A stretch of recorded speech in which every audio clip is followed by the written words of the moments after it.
આજની health tip છે ear rubs કરવાની, કાનને હલકા હાથે મસાજ કરવાથી જે બેનિફિટ છે એને રિલેટેડ છે. કાનનો ઉપયોગ આપણે ફક્ત સાંભળવા માટે નથી, એના ઘણા બધા બેનિફિટ છે.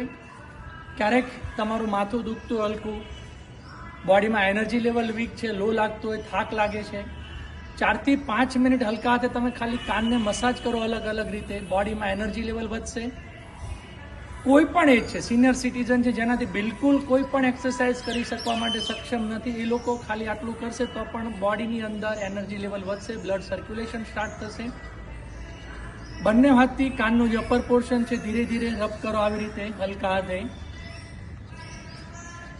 આ 1 નંબરની પોઝિશન.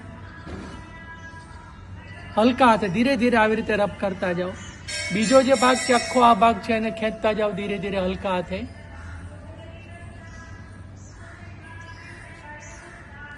પછી જે કાનનો નીચેનો ભાગ છે એને થોડો હલકા હાથે ખેંચો આવી રીતે.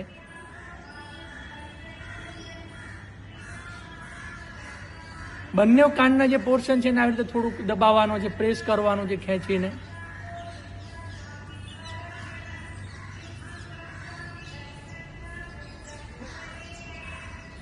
લાસ્ટ પોઝિશન, બંને હાથથી જે કાનનો આ ભાગ છે એને આવી રીતે પ્રેસ કરો, હલકા હાથે મેસેજ કરતા જાઓ.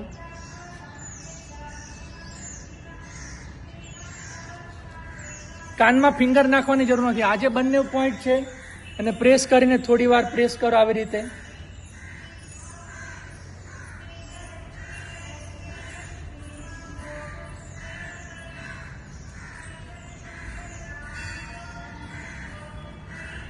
ત્રણ થી 4 મિનિટ આ બધા કાનના પોઈન્ટ એક્ટિવ કરી દો. ફેસનો ભાગ છે, બ્લડ સર્ક્યુલેશન તમારું થશે, મસ્તકનું બ્લડ સર્ક્યુલેશન થશે, માથાનો દુખાવો છે દૂર થશે, ચક્કર આવવાની જે તકલીફ છે દૂર થતી જશે. સાથે સાથે બધા જે કાનના જેટલા પણ બોડીના પોઈન્ટ છે કનેક્ટેડ, બધા પોઈન્ટ એક્ટિવ થશે. કોઈ પણ એજની વ્યક્તિ છે જેનાથી બિલકુલ એક્સરસાઇઝ નથી થતી તે લોકો પણ આ વર્કઆઉટ એકદમ ઇઝીલી કરી શકશે. ક્યારેક તમારે જાતે ટ્રાય કરજો. હું આના બેનિફિટ કેપ્શનમાં મૂકું છું.